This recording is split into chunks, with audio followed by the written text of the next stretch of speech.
పెట్టినావు కదా ఆల్రెడీ.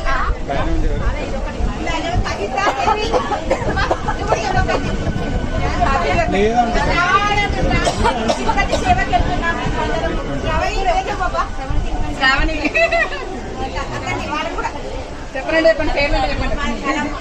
మాది కాదు చెప్పు. లక్ష్మణ్ చెప్పు. తిరుపతి సేవకి నేనైతే ఫస్ట్ టైం వెళ్తున్నాను. వీళ్ళందరూ కూడా జర్నీ ఎలా ఉంటుందో నేనైతే ఎక్స్పెక్ట్ చేస్తున్నాను. హ్యాపీగా జర్నీ ఉంటుంది. మా ఇంటికి చాలా సంతోషంగా అందరితో టైం స్పెండ్ చేస్తామని అనుకుంటున్నాను. చూడండి ఏ టైంలో మేము ఏం చేస్తాం, ఎక్కడ పోతున్నాం, ప్రతిదీ నేనైతే షూట్ చేసి పెడతాను. తప్పకుండా మీరు చూడండి. అది ఇంటికాడ కొట్టిన కొబ్బరికాయ తెచ్చినావా లేకపోతే రెండు ముందర కొట్టినావా? దేవుడి దగ్గర హనుమాన్ జయంతి కదా. అవును. హనుమాన్ జయంతి ప్రసాదం